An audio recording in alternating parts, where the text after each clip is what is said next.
Jésus-Christ, je t'adore,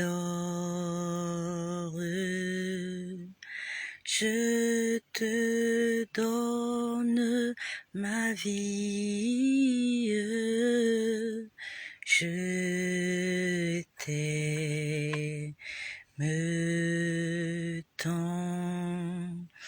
Tout-puissant, je t'adore, oh, je t'adore, je te donne ma vie, je t'aime tant. Que le nom de Jésus-Christ soit une fois de plus glorifié et béni en ce 12 mai 2021. Je rends grâce au Seigneur pour toi qui es toujours en vie, pour ta famille, pour les personnes qui t'entourent. Que le Seigneur te fasse du bien. Je viens par ce partage continuer ce que j'ai commencé à vous dire hier. Hier, je vous ai dit comment on m'a parlé de André, cette jeune femme appelée André. Puis le même soir, c'était dans la nuit du lundi. Nous sommes aujourd'hui mercredi. C'était dans la nuit, je crois du dimanche au lundi ou du lundi au mardi, je ne me rappelle plus. Donc ce soir-là, et je rends grâce au Seigneur parce que je suis en vie. J'ai été encore attaquée cette nuit. En fait, hier, par la grâce du Seigneur, nous avons prié pour une jeune sœur, pour une sœur qui vit en Côte d'Ivoire, plus précisément à Abidjan. Et vous savez qu'il y a toujours des répercussions. Donc cette nuit, j'ai été attaquée, mais le Seigneur Jésus-Christ a triomphé du mal. Et si toi qui m'écoutes, si tu es encore en vie, peut-être que tu as été aussi attaqué la nuit comme ça. Tu t'es peut-être pas rendu compte, mais tu as sûrement été attaqué. Mais le Seigneur t'a fait grâce d'être encore vivant, d'être encore vivante aujourd'hui. Il faut que tu puisses rendre grâce au Seigneur. Je bénis toutes les personnes qui sont là. Je te bénis, Reine. Je te bénis, ma sœur Steph. Que le Seigneur se souvienne de vous. Donc, ce soir-là, après que le Seigneur m'ait parlé de André, il m'a montré, on va dire, c'était un endroit carrelé. C'était carrelé. Bonsoir, ma sœur Clarisse. C'était un endroit carrelé. Et sur cet endroit carrelé, il y avait des carreaux. Quand je dis carrelé, il y avait des carreaux partout. Il y avait des carreaux partout, mais seulement il y avait un endroit où il n'y avait pas de carreaux. On avait mis quelque chose de telle sorte que si vous passez à cet endroit, en fait, votre chaussure va se coller à cet endroit. C'était comme du goudron. C'était comme de la glu. Et on avait mis ça là exprès. Pour que si quelqu'un passe, ne fasse pas attention. Bonsoir ma sœur Mania. Que le Seigneur se souvienne de toi, ma sœur Mania. Bonsoir Elena. Bonsoir Elena. Que le Seigneur te fasse du bien. Donc, je disais que tout l'endroit était carrelé. Et il y avait juste un petit endroit, c'est comme si à l'emplacement d'un carreau, au lieu qu'on mette un carreau, on avait mis comme du goudron. De telle sorte que si vous passez à cet endroit, votre chaussure va se coller à cet endroit. Votre chaussure va se coller à cet endroit. En fait, c'était un endroit, c'était fait exprès. Je ne sais pas qui a fait ça. Et, étonnamment, c'est comme si on a renversé un liquide glissant sur ces carreaux. On a renversé sur tout l'espace. En fait, c'était fait exprès. De telle sorte que si quelqu'un passe, il faut que la personne tombe. En fait, c'était, on va dire, un grand piège. Tout l'endroit était carrelé. et on avait renversé une substance qui est susceptible de faire tomber les gens. Vous voyez, c'est comme si vous renversez de la mousse sur des carreaux.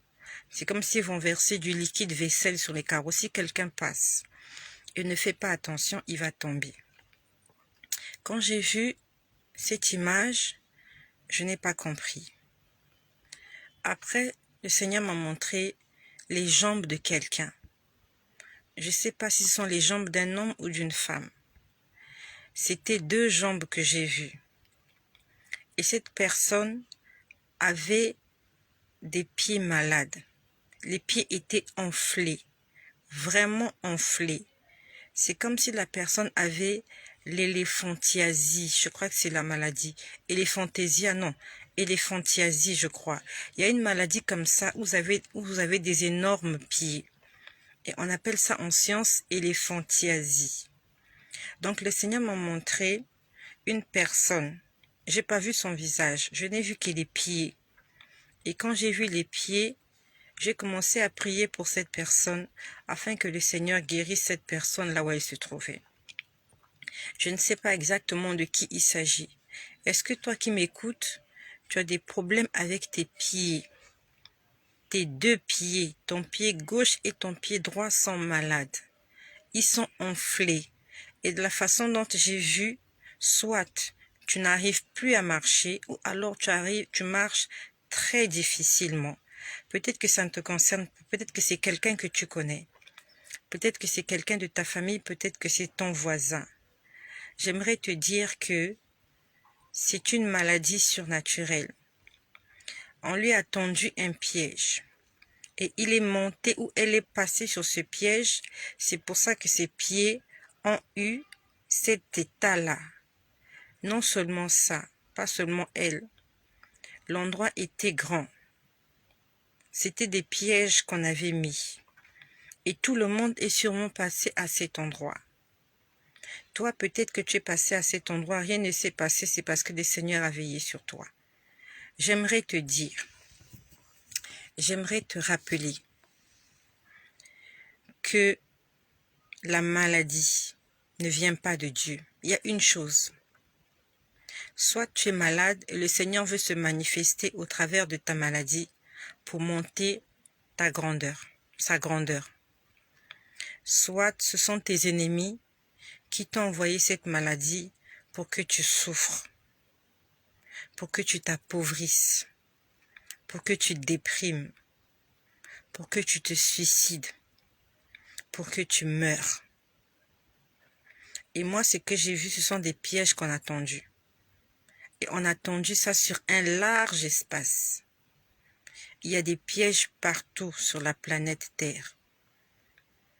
Il faut que tu rendes grâce au Seigneur chaque fois que tu rentres chez toi le soir et que tu es toujours vivant et en bonne santé. La salle était grande, elle était piégée. Il y avait de l'eau et de la mousse qu'on avait renversée pour que les gens qui passent par là puissent tomber, se faire du mal. Il y avait un endroit, c'était comme du goudron. Si tu passes par là, tes chaussures restent collées à cet endroit. Soit tes chaussures, soit ton pied. Et si tu arrives à t'en sortir, tu vas laisser comme des marques. Ça veut dire que c'est facile de te suivre. Puisque quand une chaussure a été salie par du goudron, quel que soit l'endroit où tu vas te trouver, en fait, tu laisses les marques. Pendant que tu es en train de marcher, quelqu'un peut suivre. Quelqu'un peut te suivre. Quelqu'un peut te suivre. Le Seigneur m'a montré tous ces pièges-là et il m'a montré qu'il y a quelqu'un. Peut-être pas qu'il y a quelqu'un, il y a beaucoup de gens comme ça qui sont tombés sur ces pièges-là. Et ce piège-là, c'est l'ennemi qui le fait. C'est l'ennemi qui place les pièges. Pas seulement l'ennemi de ta famille. Pas seulement quelqu'un qui te connaît. Même quelqu'un qui ne te connaît pas. Il peut jeter des choses dans la rue. Il peut mettre des pièges pour capturer des gens, pour capturer des âmes. C'est pour ça que tu dois être en alerte. Tu dois être vigilant. Pas avec tes yeux là, mais avec tes yeux spirituels. Tu dois être vigilant dans la prière. Le bus que tu as pris ce matin, est-ce que tu connais les malédictions qui ont été jetées dans ce bus-là? Le taxi dans lequel tu es monté ce matin, est-ce que tu sais les paroles qui ont été prononcées contre ce taxi-là? Le train, l'avion, même si tu es dans ta voiture, les routes dans lesquelles tu passes, les avenues, les boutiques où tu entres, tu crois que ça t'appartient? Il y a des gens qui sont là, il y a des gens qui dominent ces endroits. Il y a des gens qui bénissent ou qui maudissent ces endroits. Le pain que tu as acheté, est-ce que tu sais d'où vient la farine? La personne qui a malaxé la farine là, est-ce que tu connais son état d'âme? C'est pour ça que nous devons nous accrocher au Seigneur. Ce monde est rempli d'embuscades, est rempli d'embûches. Il y a des pièges partout. Peut-être que tu te sens en sécurité chez toi, mais tu ne passeras pas ta vie chez toi. Tu vas aller dans la rue, tu vas aller faire des courses, tu vas aller au travail, tu vas aller à l'école, tu vas aller au marché, tu vas faire des choses, tu vas aller dans des magasins. Est-ce que tu sais ce que tu vas rencontrer? Tu te réveilles le matin, tu pries même pas. Tu rentres le soir, tu ne pries pas. Tu es conscient? Est-ce que tu es conscient du nombre de fois que le Seigneur t'a protégé? Le monde entier est rempli de pièges. Et tous les jours, il y a des gens qui tombent dans ce piège-là. Et toi, depuis que tu es né, je ne sais pas quel âge tu as, tu n'es pas encore tombé dans ce piège-là. Mais j'ai vu une personne qui est tombée, ses pieds sont enflés. Il va aller à l'hôpital, on va lui dire qu'il a l'éléphantésia ou quoi, c'est faux. C'est faux. Tu n'as pas l'éléphantésia, éléphantiasis ou éléphantésia, c'est faux. Tu as marché sur une mine spirituelle. Tu es tombé dans un piège creusé par l'ennemi pour détruire ta vie, pour faire de toi la personne déprimée que tu es aujourd'hui. Et j'aimerais te dire qu'il y a quelqu'un qui veut te sauver. Il s'appelle Jésus. Et si tu as déjà rencontré cette personne, ne cesse pas de lui rendre grâce. Ne cesse pas de dire merci. La Bible nous dit le monde entier est sous la puissance du malin. Il y a le mal partout. Mon frère, ma sœur, peut-être que tu ne vois pas ça. Le mal est partout. À chaque mètre carré, dans la rue, sur cette terre, il y a des pièges. À chaque mètre carré, à chaque pas, il y a des pièges. Ils ont mis des pièges partout. Il y en a partout. Les seuls endroits où il n'y a pas de pièges, c'est là où il y a la présence de Dieu. Parce qu'on dit que là où il y a la présence de Dieu, il y a la liberté, il y a la vie. Là où Dieu se manifeste, il y a la délivrance. Et tous les autres endroits qui ne sont pas sous le contrôle du Seigneur, c'est le diable qui est en action. Tu es parti à l'hôpital. Est-ce que tu connais les esprits que tu as rencontrés à l'hôpital? Les esprits de mort qui sont là. Les pièges que les gens ont mis. Même les docteurs déposent des pièges. Les médecins piègent les patients. Les sages-femmes piègent les femmes enceintes. Piègent les bébés. Le monde est pourri.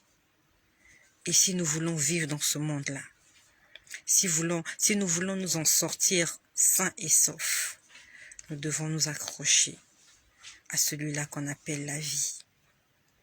Et il s'appelle Jésus-Christ.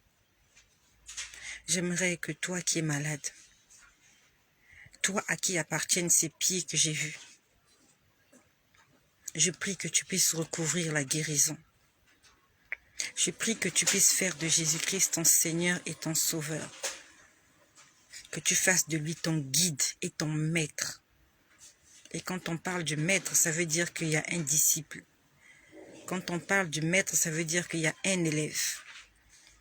Et un élève obéissant. L'élève qui obéit au maître Quand le maître dit on va à droite, on ne discute pas, on va à droite. Quand le maître dit on va à gauche, nous allons à gauche. Quand le Seigneur, quand le Rabbi dit on va tout droit, on va tout droit. Et quand il dit on s'arrête, on stoppe. On est en statu quo. Mes frères, le monde est pourri. Accrochons-nous à Jésus. Le monde, c'est pas un endroit où tu vas espérer. C'est pas un endroit. Le monde est rempli de pièges. De pièges. Ne te dis pas que non, parce que je pars pas en boîte de nuit qu'ils ne m'auront pas. Ils vont t'avoir dans la rue. Ils vont t'avoir au marché.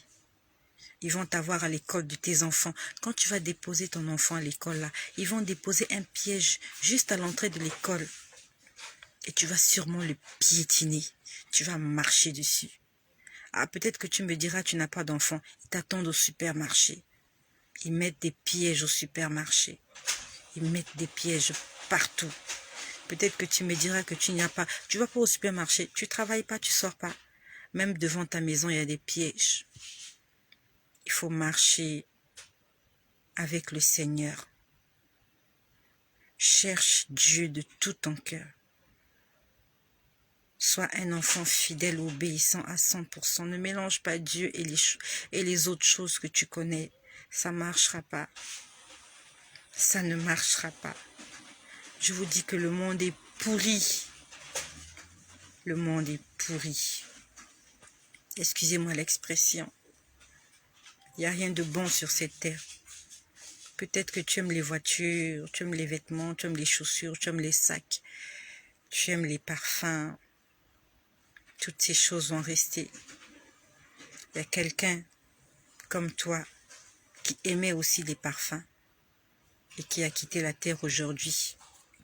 Les parfums sont restés dans sa garde-robe. Peut-être qu'il avait même avancé de l'argent dans une boutique pour aller acheter des parfums. La caution est restée, les parfums aussi sont restés. Lui ou elle est parti. Les vêtements sont restés. Le téléphone portable que tu as en main là. Tu me suis à travers un téléphone. On ne t'enterrera pas avec ce téléphone là. Le téléphone là n'ira pas dans ta tombe. Tous les matins.